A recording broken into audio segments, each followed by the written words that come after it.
Welcome to the Working Tools Podcast, where today we will continue our discussion of Chapter 8 of Freemasons for Dummies, Myths and Misconceptions about Masonry.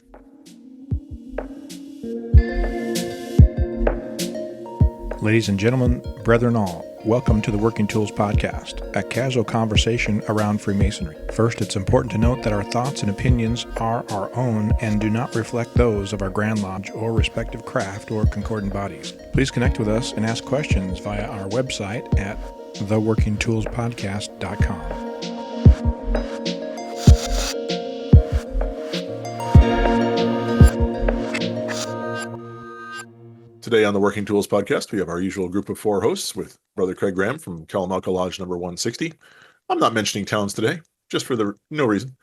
We have Very Worshipful Brother Stephen Chung from Prince Charles Lodge, Very Worshipful Brother David Colbeth from King Solomon Lodge, and I'm Matt Appel, and I'm a member of Mill Creek Lodge.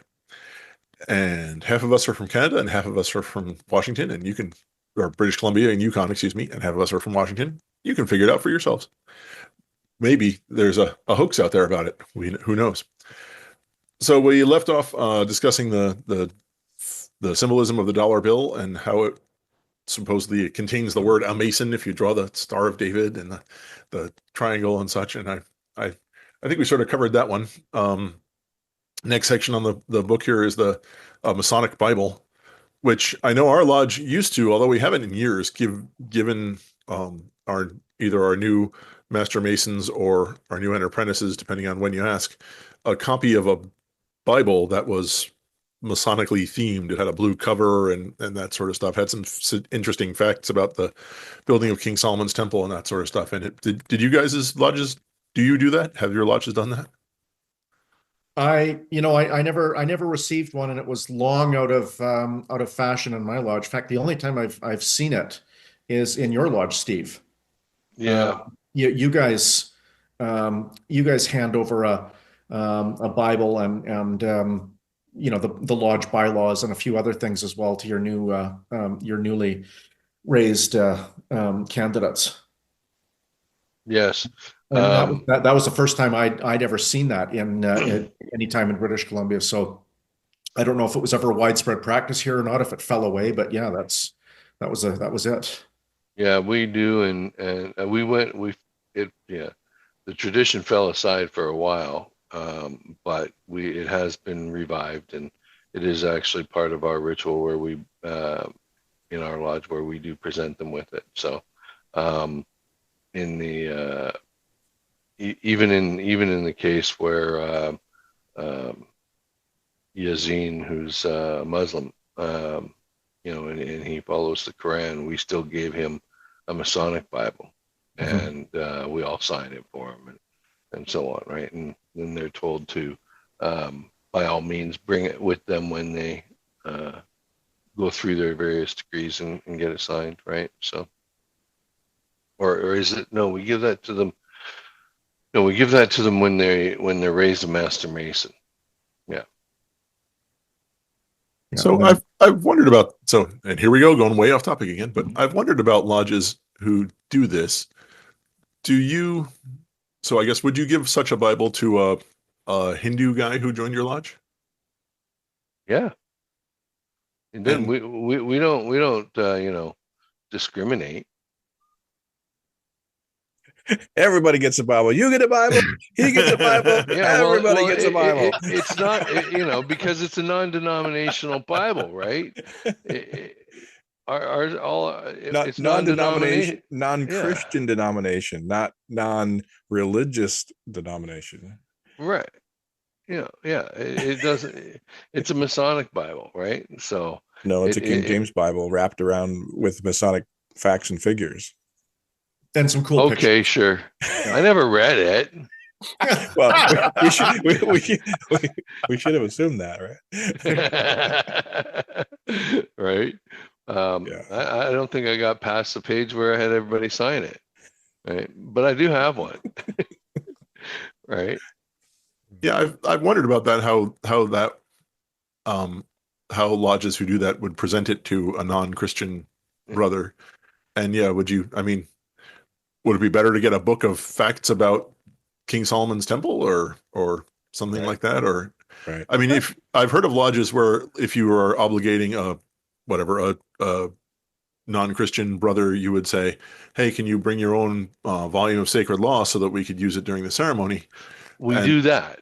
Mhm. We do that. Like the Quran, we bought a Quran and put it on the altar beside our Bible, and he took his oath on the Quran.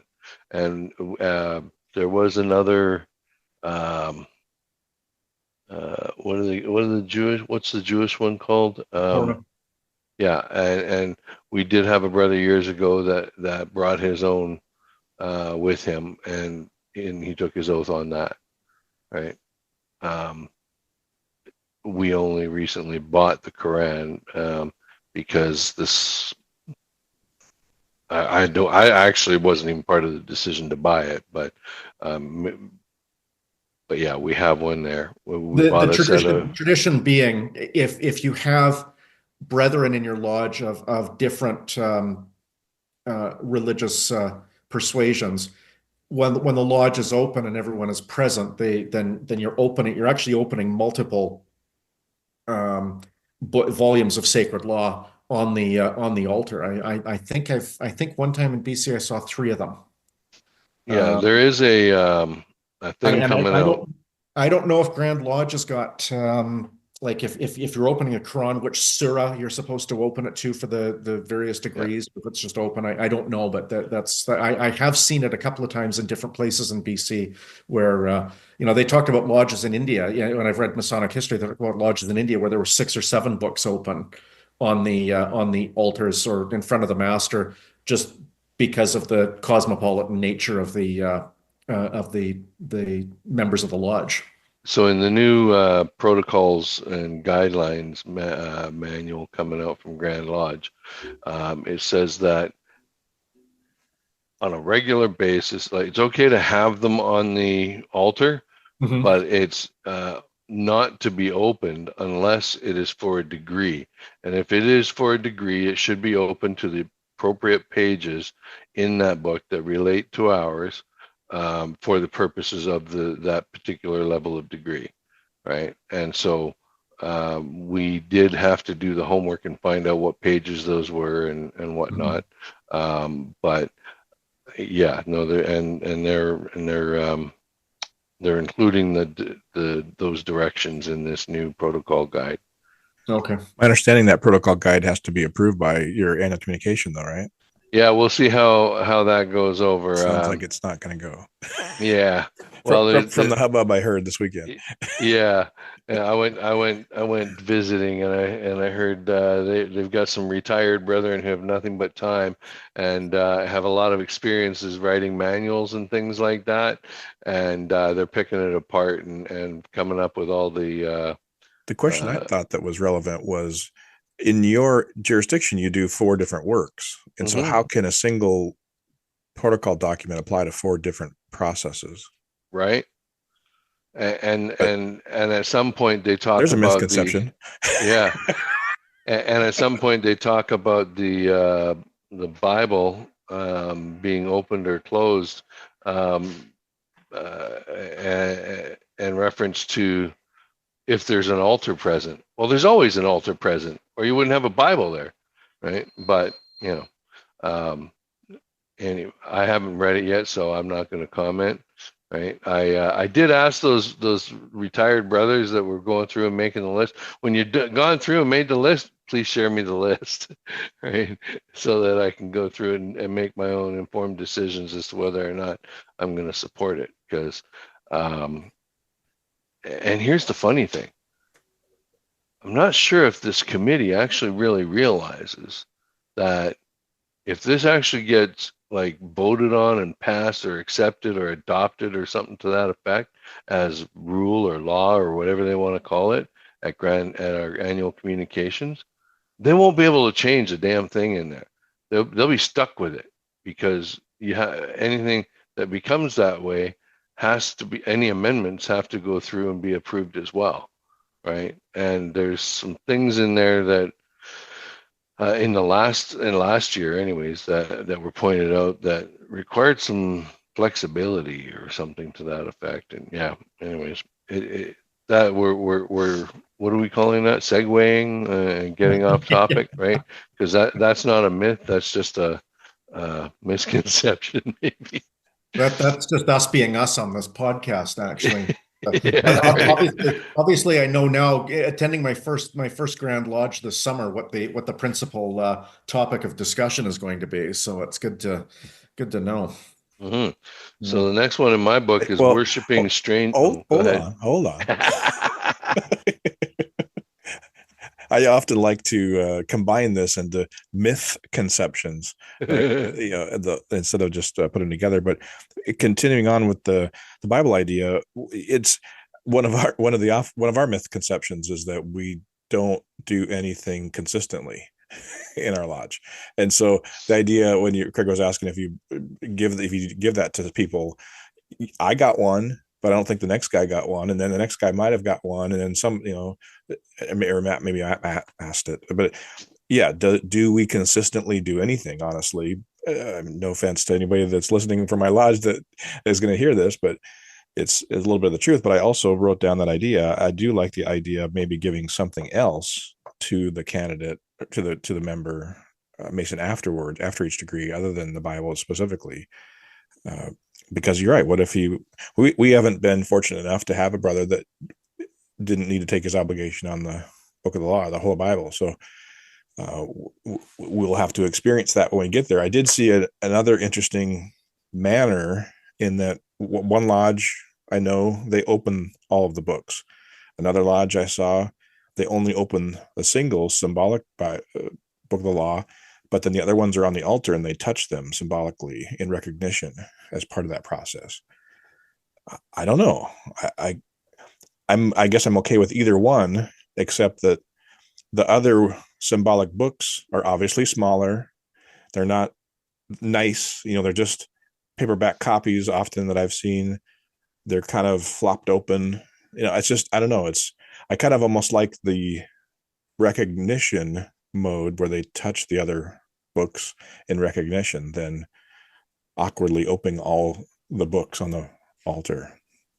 Because if you wanted to take that to its logical conclusion, you would also be placing the square and compasses on all of the open books. Sure. So you'd have your toys scattered all over the place there while you were kind of getting everything open and finding the correct spots. Everything should be hassled. So it can be it can be a lot of work and and obviously it's better to find a way to recognize, especially, you talk about inconsistencies. You may not have the same people all the time doing that job. Yeah. If you have somebody that's standing in as a replacement or something, and they're not sort of up to the task. Not that I've ever seen that, but one of the things I was surprised about, I think I had heard it before, but I highlighted it, was that there, of course, the unrecognized Orient of Grand Lodge of Orient de France allows atheists to be members of Freemasonry, at least in their Grand Lodge, and that they allow a blank book, a book with blank pages. I don't think I'd ever read that or heard about that. Have you guys ever heard that? I ran across the reference somewhere else, and it was the idea being that it's leaving it open to each brother's conscience as to how he chooses to observe or not observe.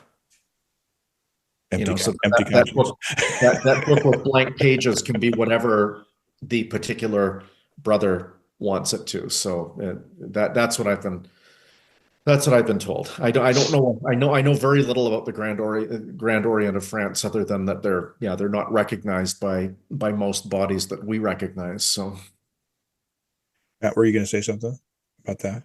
I was just going to agree that I read that before, that they use a blank book, or they can use a blank book for their volume of sacred law. We can argue about the French well we want, but it's a little bit funny. A friend of mine, a coworker, he got this calendar at work, and it's the F word calendar. So every day there's something different, some reference to some F issue. And last week it was effing French. And I said, oh, of course. And in my mind, I immediately went to French Freemasonry, and of course, he didn't know anything about that. But it strikes me that even if you allow atheists, or that you could have your own thoughts, that you should still be required to have a book with words on it, that you are saying, this is what I believe, even though I don't believe in God or a God or whatever. This is what I believe. The book of something, I don't know, poems and verses or whatever, I don't know. I mean, we do have to profess belief in a supreme being, and if we we do, don't, but not the French. No, but I mean, if how are their obligation isn't going to be sincere if it's not taken on a book of faith. I don't know their obligation. I would imagine their obligation is written in a manner that deviates from that. Yeah, I'm just trying to imagine, if you're not mentioning God in an obligation, what are you doing? Having been a Mason for as long as, appreciating what I've learned in Lodge for as long as I have, I'm just trying to figure out what sort of a Masonic obligation doesn't include, recognition and acknowledgement of a supreme being. And requiring that core belief of who you are as a man. That's how you're tying. It's not so much that it's the Bible or that it's whatever book of the law that you're taking your obligation on. It's that this book is what I believe in. This is my core values, essentially. My tie to this is my tie to the supreme being. Yes, or just to, these are my fundamental beliefs. This is who I am, who I build my foundation and things. Any discussion, argument I have, or any philosophy I might generate is based in these concepts. And so again, rather than have an empty book, you're saying you have no thoughts, you're an empty thought, you have no opinions about anything. I know the French are not empty thought. They have opinions about everything. Sorry, French brothers. but and so, if again, why wouldn't it be a book on philosophy or something, some other book that they would choose that said, this is how I base my life on, or my arguments on, if you will. I don't know. The idea of atheists, I still don't agree that atheists should join. But if they were to have that, again, the empty book seems like empty promises, I guess, is a way to put it. I'm beating that whole subject up. Go ahead, Matt.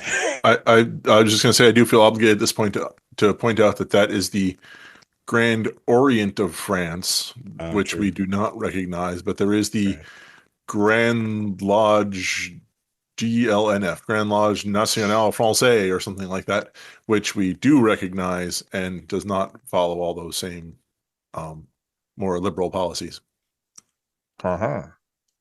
Maybe. And I think there's like 8 other Grand Lodges there too, just like there are here, but yeah. Well, speaking of recognition, this is a segue as we will. I had heard last night that I think Martin Fulks had asked something of Trevor and about recognition, and he said that apparently BC and Yukon Grand Lodge was days away from being derecognized by UGLE because they mistakenly had recognized the Grand Lodge of Bulgaria or something like that. And I know that the Bulgarian Grand Lodge has always been, it comes to the Conference of Grand Masters often and always submits for recognition, and they always get denied. There's always this conversation about the Grand Lodge of Bulgaria. It's kind of a funny thing, but I don't know. Anyway, bad segue. Moving on. All right. So Masonic Bibles exist, but they're not what you think they are. Yeah. They're Bibles. They just have blue covers. But that does sort of, I guess that does lend us into the next area of worshiping strange gods, which then leads us to the whole Baphomet thing. But if we're making up our own Bibles and worshiping strange gods, because the very next step, obviously. So, although I do see we're coming close to the end of time, and I feel like the whole Baphomet Leo Taxel thing might take a minute. So I think don't forget the Albert Pike part. The Albert Pike part. Yeah, tracing the hubbub back to Albert Pike. That'll be our preview for next week. There we go. Stay tuned for discussions about Albert Pike. Exactly. Albert Pike and Lucifer and Leo Taxel and Baphomet. That'll be our exciting episode for next month, or next week rather, excuse me. So with that, again, as always, please feel free to comment, and we like hearing your reading your comments and try to respond to them when we can. And on behalf of Craig and myself and David and Stephen, we thank you all for listening to the Working Tools Podcast. Goodbye.